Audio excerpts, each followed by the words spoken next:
Olá, pessoal! O assunto dessa aula será análise estatística básica. Depois de descrever e visualizar os dados, vamos aprofundar nossa análise verificando como as variáveis se distribuem, quais são os valores mais comuns, como eles se dispersam e como podemos analisar a relação entre diferentes variáveis.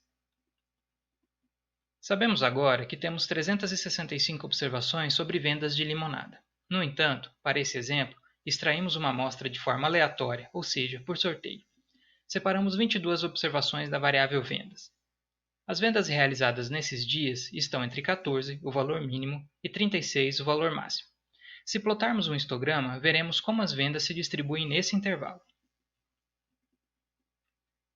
O histograma mostra a frequência de ocorrência de um determinado intervalo, nesse caso, das vendas. Cada coluna representa um intervalo de vendas e no eixo vertical temos o número de dias em que ocorreu o número de vendas dos intervalos. Por exemplo, em 5 dias foram registradas vendas no intervalo de 16 a 23 limonadas. Distribuições que possuem esse formato de sino são chamadas de distribuição normal. Veremos que esse tipo de distribuição é o mais comum para uma variável. As distribuições possuem 4 características que revelam informações importantes sobre as variáveis. A primeira característica é o valor esperado. É o valor mais provável, mais comum dessa variável. Calculamos o valor esperado com as medidas de tendência central. A mais utilizada é a média. No caso da média, a diferença entre as fórmulas populacional e amostral é apenas de notação. Como estamos trabalhando com uma amostra, usaremos a média amostral. A aplicação da fórmula nos dá um valor para a média de vendas de 24,77. Dessa forma, o mais comum para um dia é vender algo em torno desse valor. Outras medidas de tendência central muito utilizadas são a mediana e a moda. A mediana é o valor que se separa a amostra exatamente no meio. Como temos uma amostra com o número de observações par, 22, a mediana é a média entre o 11º e o 12º valores, nesse caso, 25. A moda, por sua vez, é o valor que mais se repete. No nosso caso, é o 25, que se repete 5 vezes. A segunda característica da distribuição é a variância. A variância é a forma como as observações estão dispersas, distantes do valor esperado, do valor mais comum. O cálculo da variância amostral é um pouco diferente da forma populacional. Como estamos usando uma amostra, utilizaremos a forma amostral. Ao aplicá-la, obtemos um valor de 30,56. No entanto, esse valor não nos ajuda muito, pois a unidade de medida da variância é algo elevado ao quadrado. Para contornar esse problema, calculamos a raiz quadrada da variância, conhecida como desvio padrão. O desvio padrão mede a distância média das observações com relação ao valor esperado, nesse caso, como as vendas diárias se distanciam em média da média de vendas. Ao aplicar a fórmula amostral, obtemos o valor de 5,52, o que quer dizer que, em média, as vendas variam em 5,52 em relação ao valor esperado das vendas. Quanto maior o desvio padrão, mais dispersas estarão as observações. A terceira característica de uma distribuição é a assimetria. Uma distribuição simétrica possui 50% das observações à direita e 50% das observações à esquerda do valor esperado. Quando a cauda da distribuição se estende para a direita, dizemos que a distribuição é assimétrica à direita, e quando a cauda da distribuição se estende para a esquerda, chamamos a distribuição de assimétrica à esquerda. A quarta característica de uma distribuição é a curtose. É o formato de achatamento da distribuição. Quando a distribuição tem um formato como o que temos visto até agora, chamamos de mesocúrtica. Caso as observações estiverem mais concentradas no valor esperado, dizemos que a distribuição é leptocúrtica. E se as observações são distribuídas de forma mais uniforme, chamamos de platicúrtica. Agora que revisamos os conceitos de média e desvio padrão, podemos conferir uma propriedade interessante da distribuição normal. Ela será importante quando realizarmos os testes de hipóteses. Em uma distribuição normal, a média estará no centro.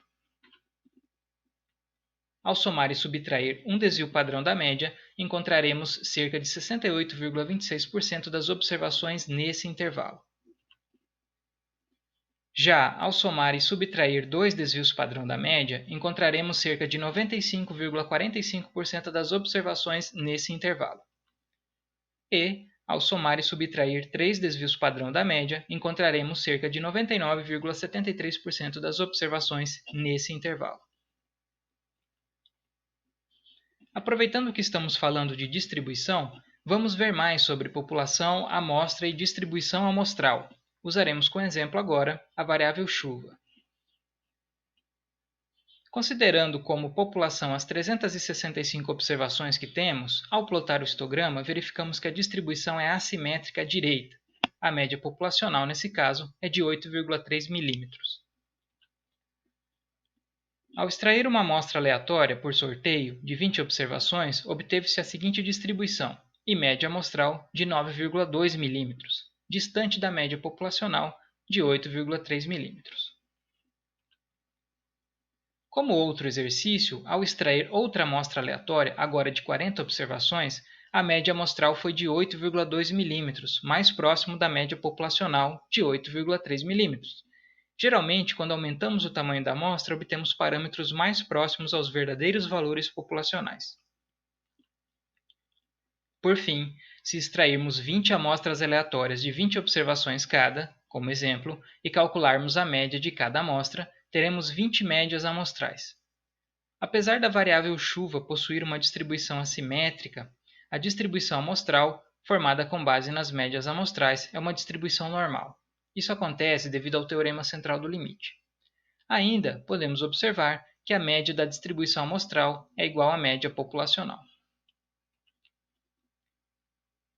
Depois de analisar a distribuição e características de uma variável, nos concentraremos na relação entre variáveis. Voltemos ao exemplo de vendas e panfletos. O gráfico de dispersão sugere uma relação linear positiva entre as variáveis. Podemos resumir essa informação calculando o coeficiente de correlação. A correlação é medida como um valor entre um negativo e um positivo. Valores próximos de um positivo indicam correlação positiva. Em outras palavras, valores altos para uma variável parecem corresponder a valores altos para outra variável. Um valor próximo a um negativo, por outro lado, indica uma correlação negativa, na qual valores altos para uma variável correspondem a valores baixos para outra variável. Um valor próximo de zero indica a falta de qualquer relação entre as variáveis. Com uma correlação de 0,80, há uma forte relação positiva entre panfletos e vendas. A correlação é diferente da causalidade. Não é possível afirmar por meio da correlação que distribuir panfletos aumenta o número de vendas. Veremos mais sobre causalidade nos modelos de regressão linear. Agora, vamos reunir tudo o que aprendemos sobre distribuição e correlação para aplicar um teste de hipóteses. Verificamos que as variáveis panfletos e vendas são positivamente correlacionadas. Analisaremos essa relação em mais detalhes. A média populacional de vendas é de 25,3 e de panfletos distribuídos de 40,3. Quando separamos os dias em que foram distribuídos mais de 40,3 panfletos, a média, observamos que a média de vendas aumenta para 30. Sabemos que 30 é maior que 25,3. Portanto, poderíamos afirmar que em dias com maior distribuição de panfletos são vendidas mais limonadas. No entanto, 30 foi obtido de uma amostra, e já vimos que valores amostrais podem ser maiores ou menores que os valores populacionais. Precisamos saber se o valor obtido é estatisticamente significativo, ou seja, se é provável que o resultado seja 30 em uma amostra aleatória qualquer. Observamos aqui a distribuição das médias amostrais de vendas, calculada a partir de amostras aleatórias de 30 observações. Vemos que a partir de uma amostra aleatória é possível encontrar médias de vendas entre 15 e 35.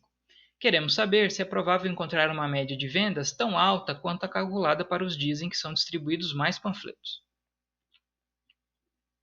Começamos o teste estabelecendo as hipóteses nula de que as vendas mais altas em dias com maior distribuição de panfletos podem ser explicadas pela variância normal das vendas, e hipótese alternativa de que as vendas mais altas em dias com maior distribuição de panfletos não podem ser explicadas apenas pela variância normal das vendas. Escolhemos também a probabilidade mínima que aceitaremos para determinar se as vendas são normais em dias de maior distribuição de panfletos.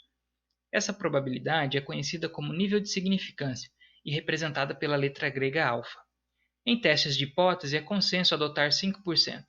Se a probabilidade de encontrar um valor médio para vendas acima de 30 for menor que 5%, então rejeitamos a hipótese nula. Calculando a probabilidade por meio do teste Z, encontramos um valor muito inferior a 5%. Portanto, a chance de encontrar um valor médio de vendas acima de 30 de forma aleatória é muito pequena. Nesse caso, rejeitamos a hipótese nula em favor da hipótese alternativa. Ainda não podemos afirmar que a distribuição de panfletos afeta o volume de vendas. Isso requer outra categoria de análise, mas podemos dizer que as vendas aumentam de forma significativa em dias que são distribuídos mais panfletos que a média.